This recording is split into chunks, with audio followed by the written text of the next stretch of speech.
സാറെ ഫാമിലിയെ കുറിച്ചൊന്ന് പറയാമോ? അമ്മ അമ്മയും അവിടെ താമസിച്ചിരുന്നത്. അമ്മ 108 വയസ്സ് ടൈം മരിച്ചത്. 105 വയസ്സ് വരെയും 104-105 വയസ്സ് വരെയും യോഗ ചെയ്തിരുന്നു. പിന്നെ ഞാനും എൻ്റെ വൈഫ് വിജയലക്ഷ്മി അവർക്ക് നന്നായി യോഗ ചെയ്തിരുന്നു. പക്ഷെ ഇപ്പോൾ ചെയ്യാറില്ല. മകൾ നന്നായി ചെയ്തിരുന്നു. മകൻ ദുബായിലാണ്.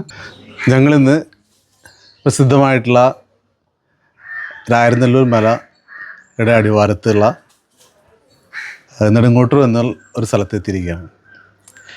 ഈ പ്രദേശം എന്ന് പറയുന്നത് നാരായണത്തുഭ്രാന്തൻ്റെ ഒരുപാട് ചരിത്രം ഉൾക്കൊള്ളുന്ന ഒരു വലിയ പ്രദേശമാണ്.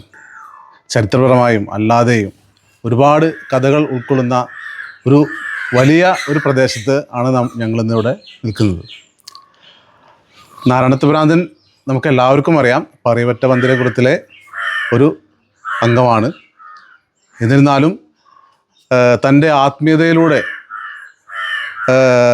ഒരു വലിയൊരു തത്വം ലോകത്തിനെ പരിചയപ്പെടുത്തി ലോകത്തിൻ്റെ മുന്നിൽ അവതരിപ്പിച്ചുള്ള ഒരു മഹത്തായിട്ടുള്ള ഒരു പ്രതീകമാണ് നാരായണത്തുഭ്രാന്തൻ എന്ന് പറയുന്നത്. അദ്ദേഹത്തിൻ്റെ ഈ പ്രദേശത്ത്, ആ മഹാനുഭാവൻ്റെ ഈ പ്രദേശത്ത് ഞങ്ങൾക്ക് എത്തിച്ചേരാൻ കഴിഞ്ഞത് വളരെയധികം വലിയൊരു സന്തോഷം ഉണ്ടാക്കുന്ന ഒരു കാര്യമാണ്.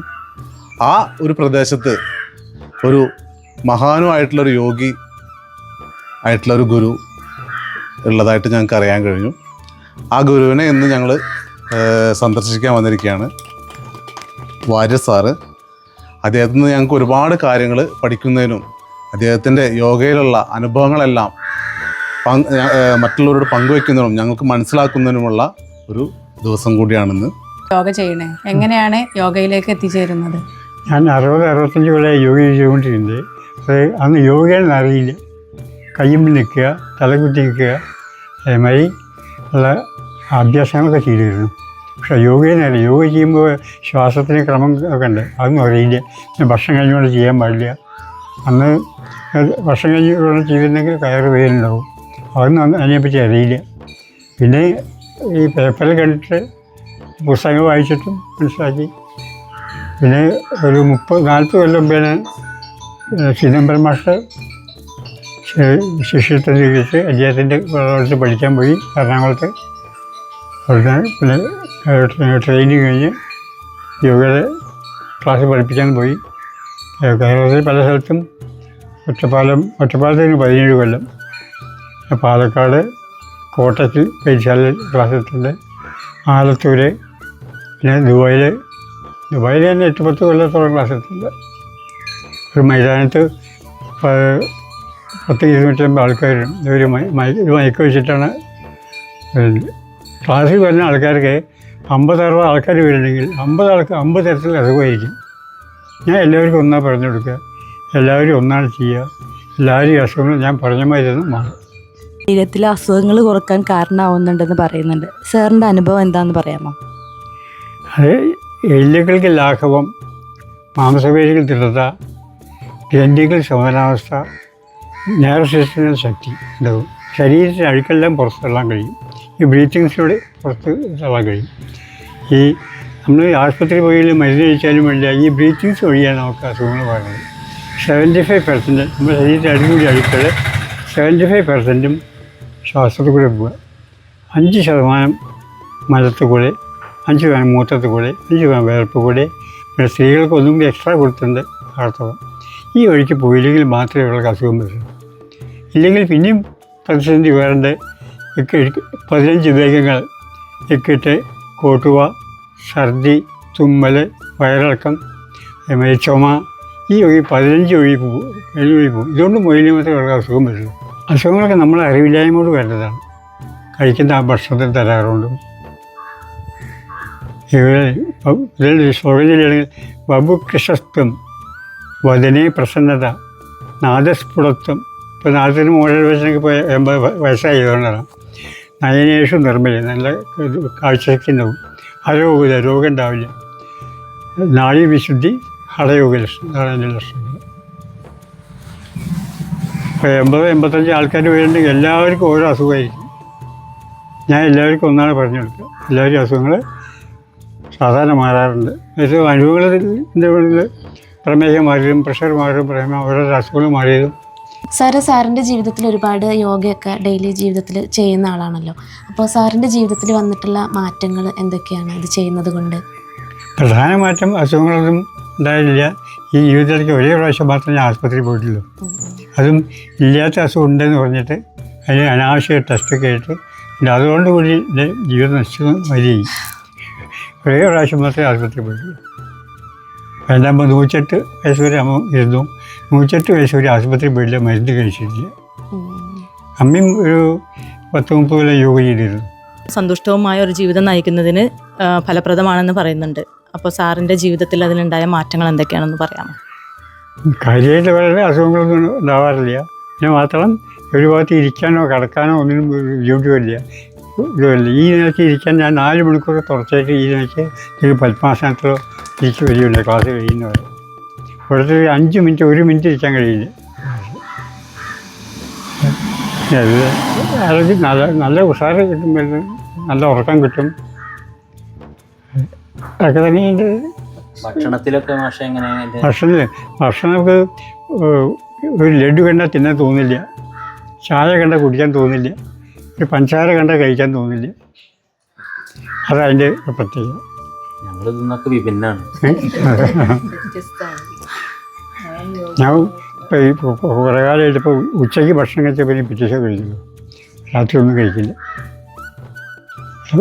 പച്ചവെള്ളം കുടിക്കും 1-2 ഗ്ലാസ്, വേറെ സാധനം കഴിക്കും. ഡോക്ടർമാർ എത്ര വർഷമായിട്ടുള്ള ശീലങ്ങളാണിത്? ഇത് അറിയായില്ല. മുമ്പ് ഞാൻ വൈകുന്നേരം പഴങ്ങൾ കഴിച്ചിരുന്നു. ഇപ്പോഴും വളരെ ദുർലഭ ചില ദിവസം എവിടെയും പുറത്ത് പോയ സമയത്ത് കഴിക്കുന്നില്ലാതെ അതും അരി ഭക്ഷണം കഴിക്കാറില്ല. നമുക്ക് ഈ ഭക്ഷണം അനാവശ്യമായിട്ട് ഭക്ഷണം കഴിക്കരുത്, ആവശ്യത്തിനുള്ള കഴിക്കരുത്. ആവശ്യത്തിന് കഴിക്കുന്നവർക്ക് അസുഖം വരില്ല. യോഗ എങ്ങനെ വ്യത്യസ്തമായിട്ട് നിൽക്കണമെന്നൊന്ന് പറയാമോ? യോഗ പണിയെടുക്കുകയാണെങ്കിൽ അധ്വാനം ചെയ്യുകയാണെങ്കിൽ ശരീരത്തിന് മാത്രമേ അയവ് കിട്ടുന്നതല്ലാതെ ശരീരത്തിനും മനസ്സിനും അയവ് കിട്ടും. അതിനെ പ്രത്യേകത. പിന്നെ എല്ലുകൾക്ക് നല്ല കനം കിട്ടും. കനം കൂടുന്നതല്ലാതെ വെയിറ്റ് കുറയണം. വെയിറ്റ് ഞാൻ എന്നും 43 കിലോ ആണ് ഈ 10-30 കൊല്ലമായിട്ട്. 43 കിലോ. നമ്മളൊരു കിണറ്റിൽ നിന്ന് 2 കുടം വെള്ളം എടുത്താലും വെള്ളം ഒഴിച്ചാലും കിണറ്റിൽ വാട്ടറിൽ ഒരേ മതിയാവും. ജിമ്മ് ആണല്ലോ ഇപ്പോൾ ഇപ്പോഴത്തെ. ജിമ്മ് ചെയ്യാൻ ഒരു പ്രായം കഴിഞ്ഞ് ചെയ്യാൻ കഴിയില്ല.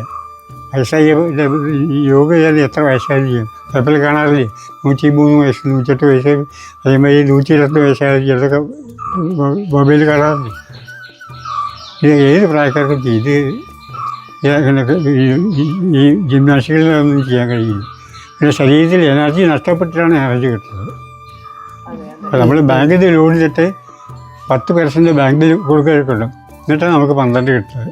2% കിട്ടുള്ളൂ. ഇത് മുഴുവൻ നമുക്ക് തന്നെ കിട്ടും. 30 വർഷമായിട്ട് 43 കിലോ അല്ലേ വെയിറ്റ് ആയിട്ടുള്ളത്. അപ്പോൾ യോഗ മാത്രമേ ചെയ്യുന്നുള്ളൂ, അതോ ഭക്ഷണം എന്തെങ്കിലും ശരീരത്തിൽ ഒഴിവാക്കുന്നുണ്ടോ, എന്തെങ്കിലും കഴിക്കാൻ പറ്റാത്തതായിട്ട്?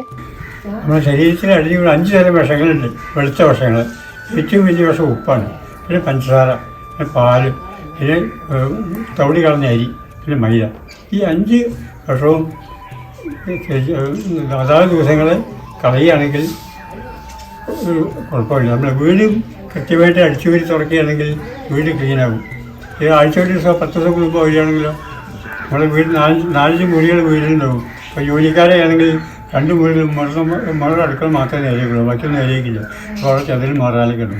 ഇന്ന് കൂടെ നമ്മുടെ ലങ്സ് പലതരത്തിലുള്ള ഈ ചിലന്മാരും കഫക്കെട്ട് ഒക്കെ ഉണ്ടാവുന്നത് ആവാം. കഫക്കെട്ട് ഡോക്ടർമാർ മരുന്ന് കഴിക്കും. പക്ഷേ കഫക്കെട്ട് കിണറ്റിൽ വെള്ളം കലക്കിയാൽ ടാങ്കിൽ വെള്ളം കലക്കും. ആ വെള്ളം എടുത്താൽ അത് കലങ്ങും. ഇന്ന് കൊടുത്താൽ ആ കിണറ്റിൽ വെള്ളം നേരെ ചെയ്യാലോ.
ഇത്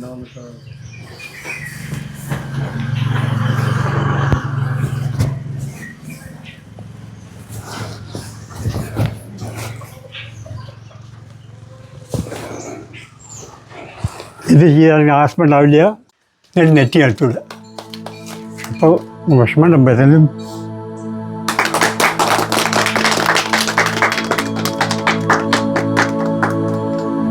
ഇങ്ങനെ